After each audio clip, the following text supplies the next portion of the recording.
Hey all, Boardgamerants here, where you'll find everything solo tabletop gaming and more. Got a fantasy adventure card game for you. A review of Gloom and Shadows of Kilforth combined. Let's go over a little bit what it's about, and we'll get back over here.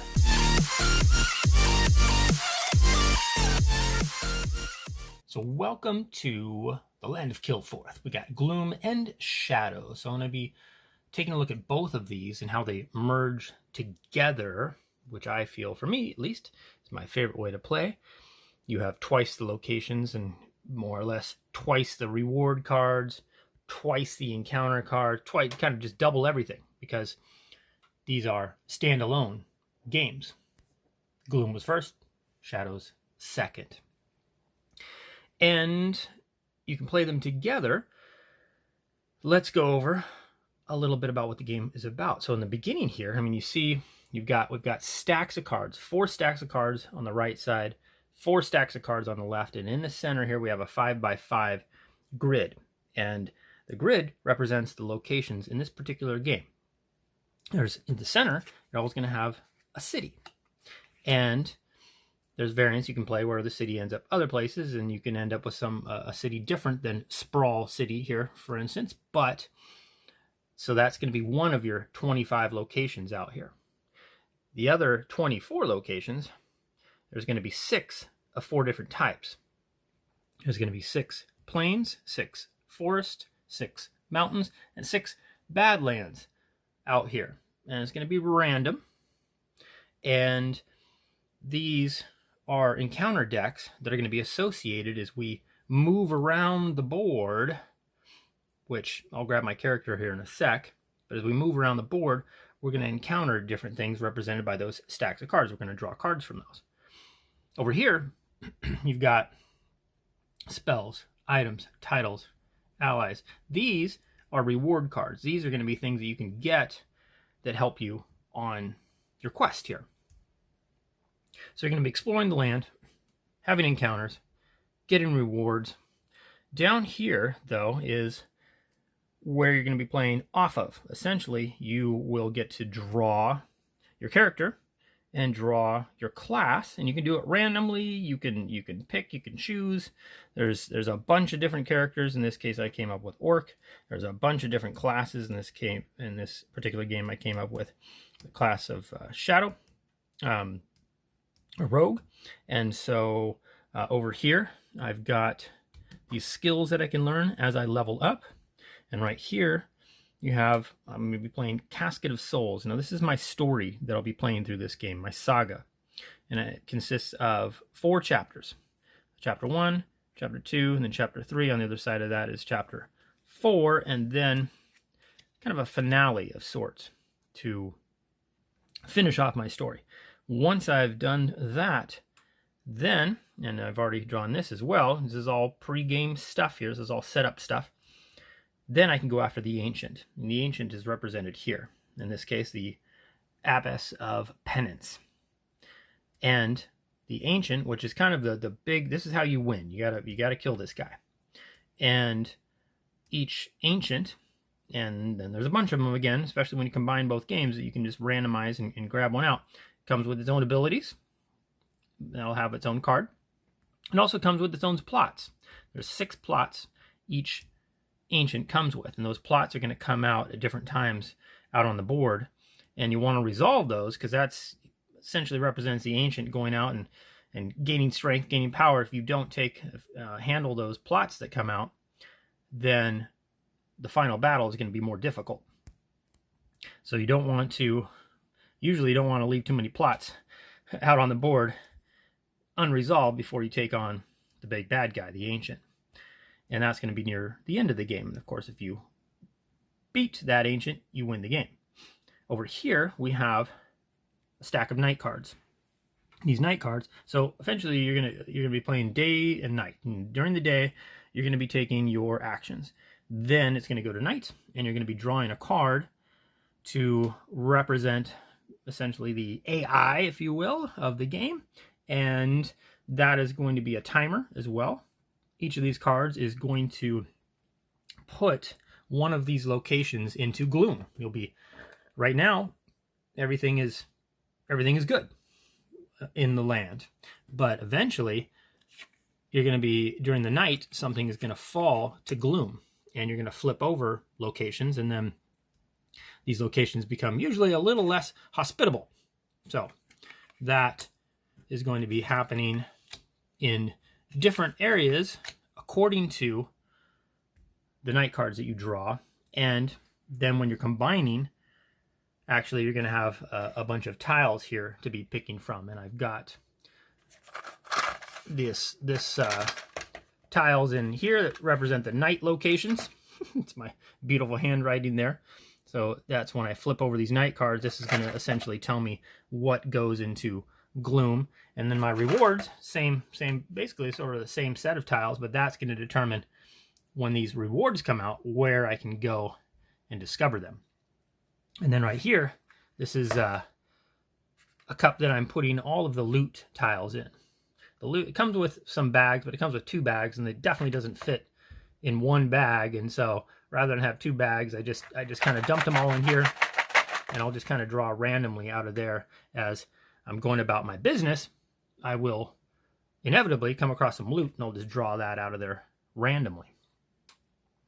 So that is where everything here starts. So we're going to be taking track of, too, while we're playing. We have health, represented by these red hearts. We have these black hearts, which is going to represent our action points. And they're very much linked, and I think that's why they're kind of shaped the same. It can be a little different. It's not that the orc has a black heart. It's that every time I lose health, I also lose an action point. And that is a very key thing in this game to keep in mind. As you get injured, you also lose actions. And that is something you really got to keep track of. Also, you're going to have these little fate tokens, which are going to help you gain successes during your exploration. These are very handy to have. You start off with 4. And at the beginning of the game, you get to decide which side you're going to be on. And I forget what's called what, but there's basically a dark side and a good side, the night side. I know, the Rosen Knights, I believe that's called. Forget what this is called. But anyway, depending on what side you pick, that can affect you over the course of the game. This will just denote when something that wasn't an enemy of mine becomes an enemy of mine. A little tile there. This guy right here is something that we would put on our card as we're exploring the land. It's a good idea to hide, actually, and to stay hidden, because it gives you lots of advantages if you're not just boldly trouncing through the land here. That can be very detrimental to your health. And then you start off with 1 gold. So there's my 1 gold there too. And the dice.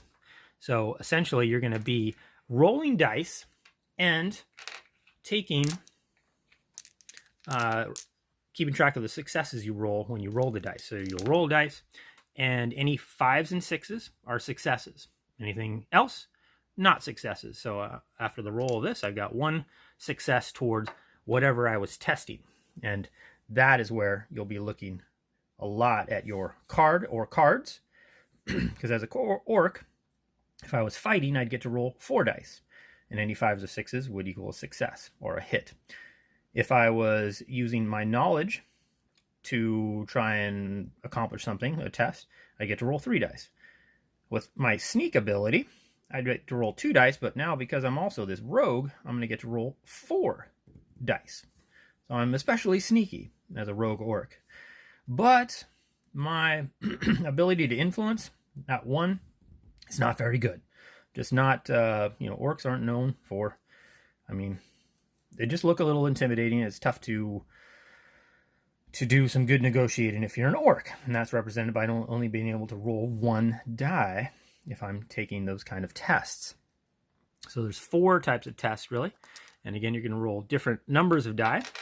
These fate tokens, what those do is after you roll, you can decide to use 1 per day and give yourself an automatic success. That does come in handy.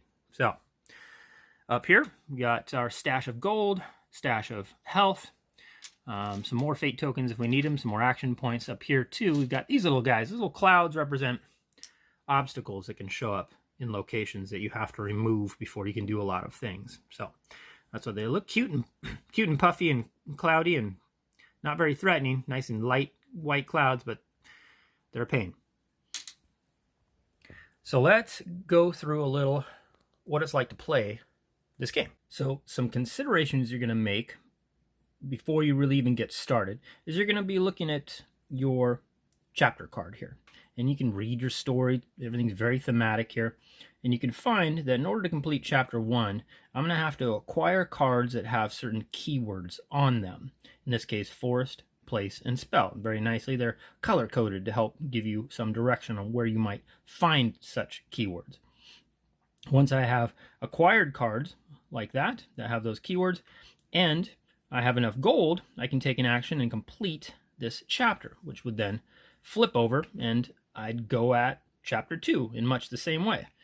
But when you complete chapters as well, you get to level up your character and take one of the 2 available level up cards here. And these are skills that will increase my character's ability. And also, I would gain an extra health. So I go from 4 health to 5 maximum health. And then that happens again at chapter 2 and chapter 3 and chapter 4. So you level up, you're going to get stronger from a health standpoint, and you're going to acquire a total of 4 skills out of this deck here. Very cool. So that's how you're going to get stronger also too. As you're playing the game, you can have up to 6 assets over here. So you've got your starting cards, your character and your class, but then you're going to be able to find, as I mentioned over here, these rewards you're going to represent. You're going to find allies and gain titles and items and discover spells that you're going to be adding to your character, make you stronger. One consideration. The other consideration is who the ancient is and what the ancient is going to draw power from, or its abilities. So for instance, when I fight this particular ancient, it's going to have me sacrifice a spell. So if I have a spell played out here, I'm gonna have to discard it. I'm gonna have to sacrifice it. So I may want to be, may not want to become reliant on spells this particular game. It's going to get some extra health, so it's going to start with 11 hit points, but it's going to get an extra hit point for each quest that's in play. And quest is a type of keyword that can be on encounter cards and other cards too, plot cards even, and that are going to show up out here as I'm playing. So I want to make sure that I resolve quests, or my opponent at the end is going to start off with a lot of extra health over and above that 11. It says when a battle round starts, each time and you're going to be playing round after round, typically you're not going to just be able to kill them in one shot. And so each battle round, this particular ancient heals. So I'm going to have to keep that in mind. And then this here, okay, yeah. So anyway, you'll have to take into account these things. Also, it says down here in the night phase for this particular ancient, these plots are going to come out when the night cards draw in a Badlands, which says right there, when a Badland location falls to Gloom, when I flip it over to its Gloom side, I'm going to have to put a plot on it. So that's how the plots are going to come out with this particular guy. So I'm keeping all this stuff in mind. And then out here, because there were about 50 locations that are randomly out here, but again, you have 6 of each different type, and there's 4 types, plus your city. I need to kind of look out here and kind of plan my route, where I can go. And some of these location cards have little abilities on them where heroes may perform one move action here to move directly to Imperial Forest. So I'd look out and see if there is Imperial Forest. There it is. So, and then it says here, I can do the same thing back to Sea of Clouds right over there. So I've got a little shortcut here that I can take. Normally, you can only move adjacent spaces, and you can't move diagonal. It always has to be orthogonally. So there's little things like that I need to keep track of. Also, too, these locations, like here, heroes may spend 2 action points to move directly to any location. So I need to kind of be aware of where these little spots are that are going to give me some advantages or disadvantages. And taking all that into account, along with my abilities, and also, too, I just want to bring up one of my most favorite things about this game is just, you can't really play it wrong. So, because there's just so many, it tells you how to combine the 2 Kilforth games.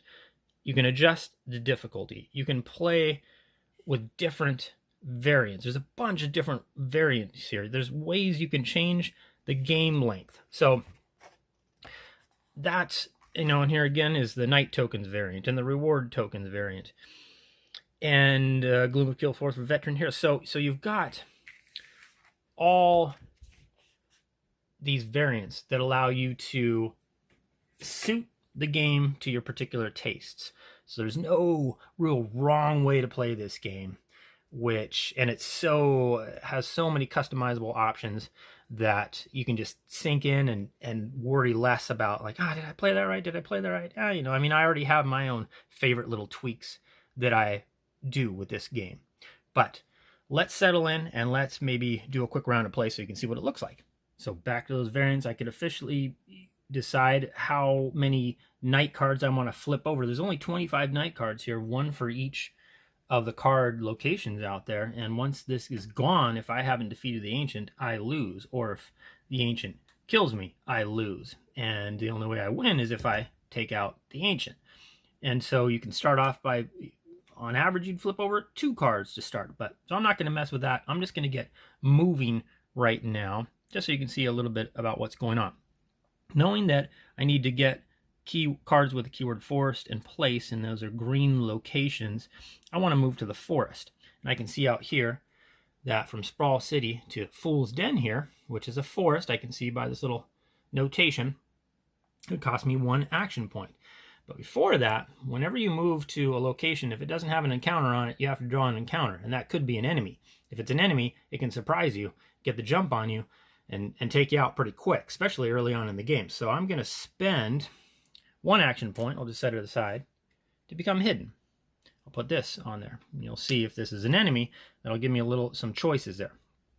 Or maybe just an advantage. Then I'm going to take an action point, and I'm going to move 1 space over to Fool's Den. Now you want to keep track of the fact that heroes gain 1 action point when they move into this location for the first time on any given day. So it's a very, whatever's going on in those woods is not too gloomy and not too off-putting, because I just gained an action point for it. But now I have to draw off. Now there's, again, variants to this. On average, you would draw 2 cards and sort of be picking, but I'm just going to draw 1 right now to keep things simple. And I've drawn, looks like a comet, an event.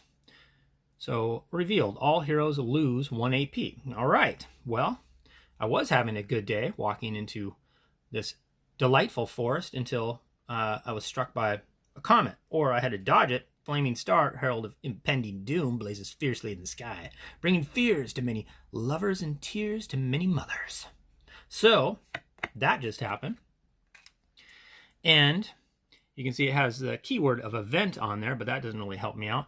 And events just they happen, and then they get discarded, and I have lost the 1 AP that I just gained by walking in there.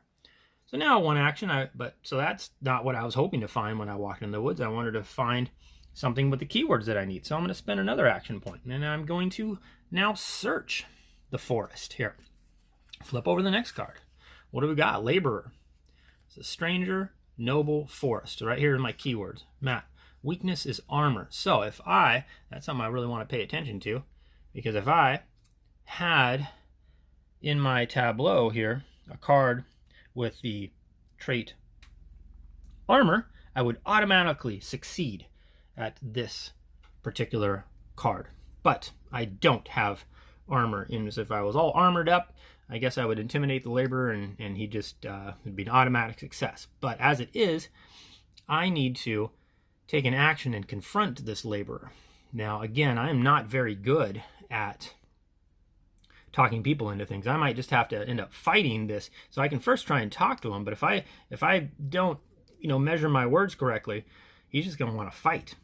So what I can do is spend another action here I have to come out of hiding in order to be able to confront anybody, of course. Now, that would be difficult. So I come out of hiding, and now I get to roll my 1 die, because that's all this orc is capable of. So, good luck. Here I am, an orc, sleeking around, hiding, slinking, and I pop out, and I'm like, oh, hey, buddy, don't mind me. I'm failed my test. However, once per day, that's where something like this can come in handy. Now I could just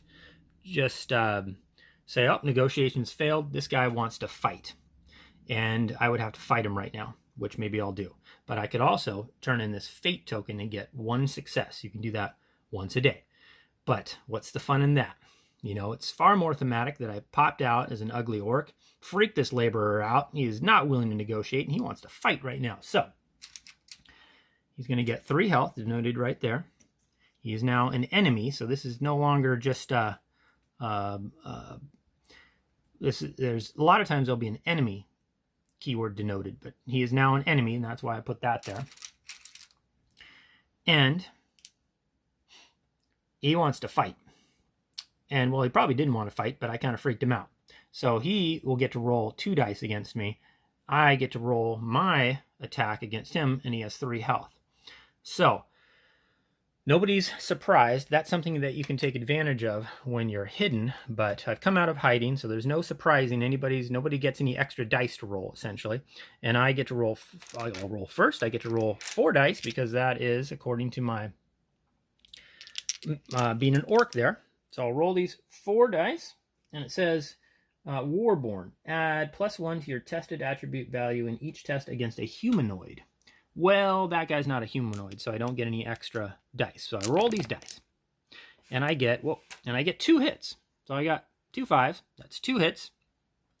So he takes 2 hits, and now, you know what I think I'll do? Now I think, just so I don't have to fight him again, because they always get to hit back, I'm going to use this fate token to get 1 extra hit on him, 1 extra success on a test. You can do that once a day. So there he goes.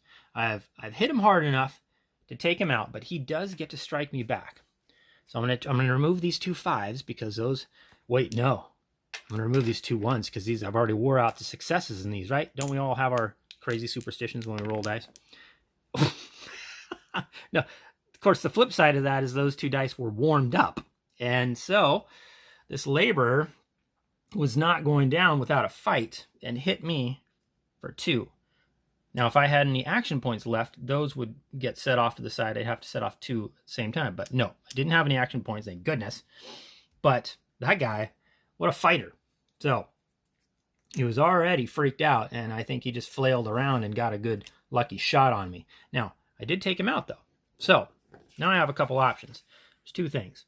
One, I can just take a money, and then I can, instead of looking at this, I can just keep this in my hand. There's 2 options for each of these rewards, and that's what these are. So I can take 1 money, or I can actually not take the money and just take my chances and draw a loot. That's what I'm going to do. So I'm going to reach over here. I'm not looking at this cup. Got my head down. I'm going to draw a loot out of here instead of taking the money. That's my option. Ooh. Instead of that, I found I rummaged around through his jacket there, and I found 3 gold. So that was nice. So I found 3 gold. Then I can choose to discard this and draw an ally or hold on to this card. Now, I want to hold on to this card because it has one of the keywords I'm looking for, forest. So I'm going to hold on to this laborer card. That is now in my hand. And I'm a third of the way finding all the keywords required for my chapter 1. So now I am done. I have used all my action points. Now I have to rest. So I'm going to set up camp. And in doing that, sometimes you have to pay attention. If this was fallen to gloom, I'd lose some health or something like that. But in this case, what I'm going to do is draw a night card. Draw a night card. Tribal Teeth. So this, what you do, because when you're playing with both sets, like Shrouded Glade might not be out there, you draw. That's what these little tiles are that come with Shadows of Kilforth. They allow you to always have a place. So you just look, make sure that arrow is pointing up, and I can see that this, in my 5x5 grid here, this card right here, Frozen Portal, is going to go to Gloom. So I flip that over. Frozen Portal is now gone to Gloom. I'm going to keep this outside. That tile's been used up. Each hero must discard 1 rumor. Oh, Savage Wild Claws will not be satisfied without tribute. So this card in my hand is considered a rumor. When you get cards and they're in your hand and not played down, once they're down, they're an asset. But right now, it's a rumor. and I have to discard one rumor. I only have this one. So this is all for naught. This guy gets discarded. Well, it wasn't all for naught. I found some gold, right? And that resolves this night event. And as you saw, one location went to Gloom. Now we break our fast, and I only get action points back according to the number of health I have at the start of the day. What a bummer. So I only start off with 2 health this particular day. And then off I go again. Looks like I'm going to be searching more in those woods. So there is just a quick example. As you can imagine, once you really get going here, you're going to build up a tableau of cards, and you're going to have spells and different titles that give you abilities and items. You have swords that give you extra ability to hit, or something that might help with my negotiating abilities. And what's fun too is with this game, a lot of these rewards that you'll get them. Like if I had taken, for instance, if I had drawn an ally instead of keeping that laborer in my hand, I would have drawn this, but I don't get to immediately play it. I would have had this in my hand. I would have had to associate it. I would have reached over here, drawn one of the reward tiles, and this would have told me where I can find. There's rumor of a dancer that would give me, this is great, give me some negotiating ability here. So I would have to go and land in this spot. Again, this is represented 5x5. That would be, so there's rumor of a dancer in open heath here. I'd have to move my character over, which I just, I might have done. And then I'd have to take an action to discover this rumor.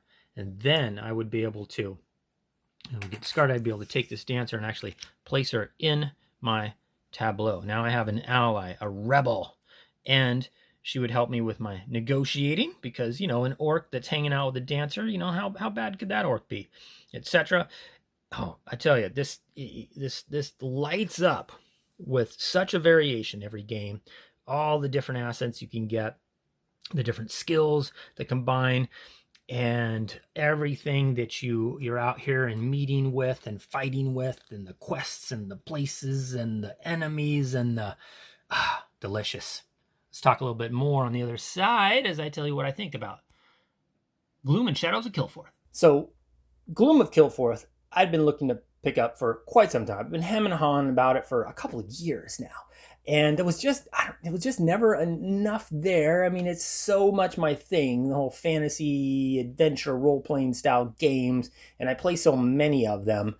But one of my least favorite types really is mainly just card fantasy adventure games. I can never really stick with them because I think I'm just such a sucker for the whole tactile moving pieces around thing. And the art on this always looked stunning. And I just finally got too many recommendations, too many people saying, you're missing out, people that know my taste in games. And so I had an opportunity to kind of go all in and pick up not only Gloom, but Shadows of Kilforth as well. And I thought, what the heck, let's do this. So I did.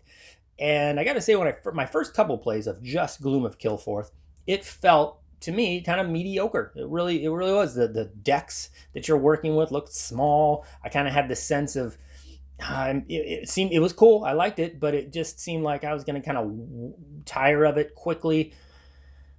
I can't even tell you if that would have happened or not, because then, maybe my third or fourth game in, I busted out Shadows, and Shadows added so much dimension to it, just so much more, just twice of everything. And also cool little nuances that really spiced up the game. So I'm pretty sure for me, to make it as special as it has become to me, and I've played it, 14, 15 times now, almost all solo. One time earlier on, played it multiplayer, and that was fine too. But this game just is fantastic solo. This will make my top 10 of the year here for 2020, even though Shadows came out in 2020. Gloom has been out for a long time, but my experience with this has been tremendous. And I think my favorite thing about these games is just how diverse they are, how they allow you to, I don't know if diverse is the right word, but just you can manipulate, you can adjust to taste so many variables in the game, and that allow you to really experience the game just the way you want to. Not a lot of games are built that way, designed in a way that it allows for that. And this game does it in spades. I mean, I can't recall a game that allows you to do it so effectively and not feel like you're changing the rules and kind of losing the essence of maybe what the original design was about. It's just incredible how it works. Like, it's hard to describe, but there's so many little things that, like, one of the things that I do if I get tired of, because you can play this game and you're rolling the dice and you're rolling massive amounts of dice and you roll all a bunch of duds, and it can be a little discouraging. Depends on your mood. I don't tend to mind that too much, but sometimes too I just want to speed things along. And so, like, for me, I'll just do I sometimes, if I can roll 4 dice, I'll just take an automatic success. I could chance it, roll it, not get a success at all, or get 2.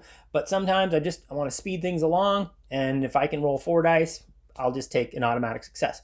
Is that anywhere in any variant? Probably in maybe a homebrew variant, maybe. I've done it with other games before. But that's just, I mean, you can do that, but it comes with a whole sheet of variants. It comes with a bunch of fan-made variants. This game, that's why I think I like this game the most, is just because I'm so impressed by that. But it also is in my wheelhouse. I love fantasy adventure role-playing games. It's tactile enough. It's got enough little bits, the health bits and the fate bits and the little cloud things that resemble obstacles. And there's enough little pieces to be moving around on the board. You got a little player thing that you're moving around the board too. So it's definitely a card game, but there's enough bits there that keep me busy, that satisfy that hunger for the tactile sensation of playing board games. The setup and teardown is great. Setting it up 10 or so minutes. I mean, once you get all your cards in gear, you can set it up in about 10-ish minutes, and you can put it away in about 5. I mean, once you're done, you just kind of put everything in stacks, stack them all up, boom, boom, boom, set them in your box, done. Doesn't take up tremendous amount of table space. Like 3x3 is going to be, an average coffee table, plenty of space. You can easily condense that down into that, because it doesn't really grow. A lot of games you start and it grows. This one just kind of, you got your footprint, and you just leave a little space as your character grows. You don't need that much. And so very nice from a table space.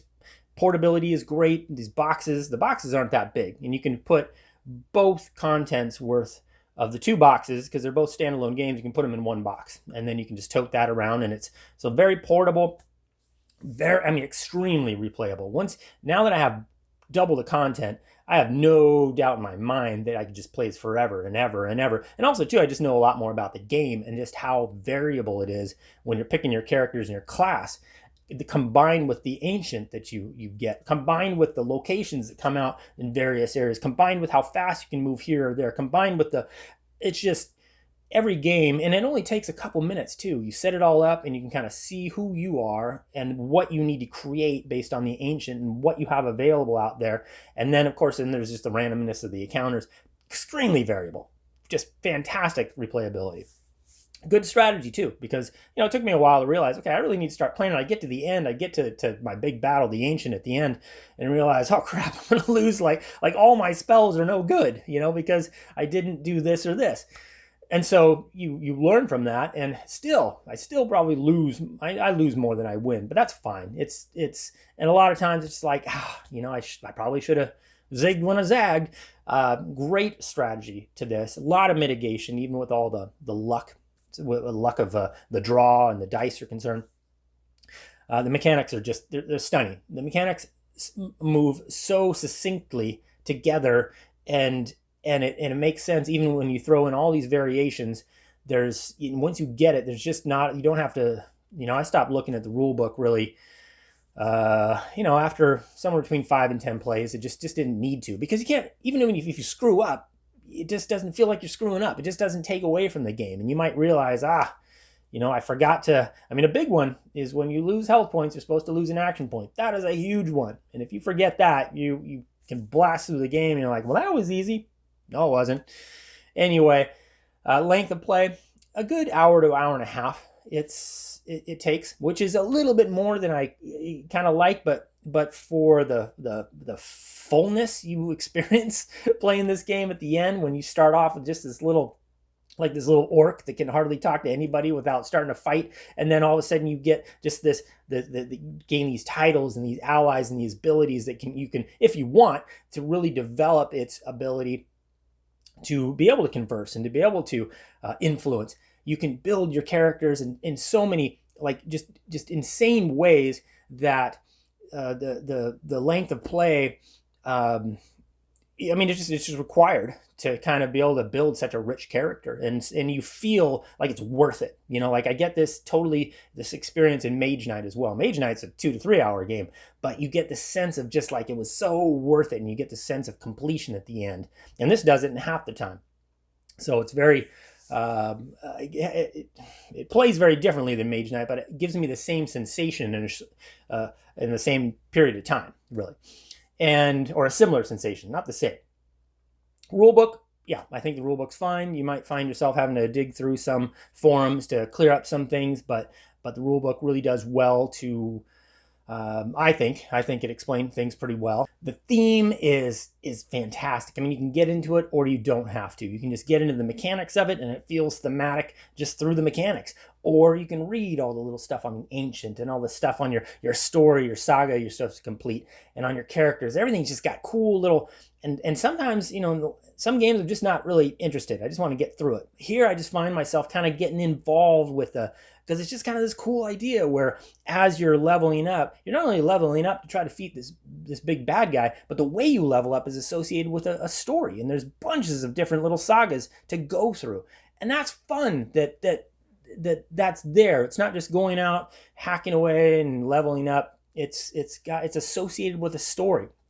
So thematically, this game, I love it. I love how it's incorporated in the game, and the difficulty adjustments are off the charts. As far as I've already talked about, that's just my favorite thing about this game, is just how much control you have over your game, and you can play it the way you want. I love it.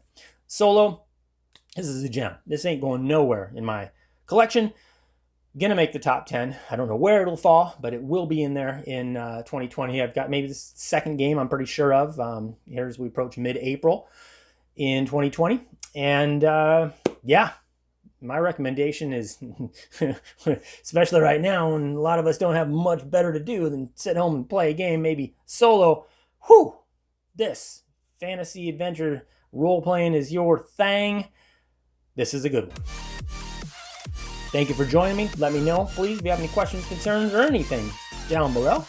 And until next time, I appreciate you watching. I'm Boardgamerants, and I'm out.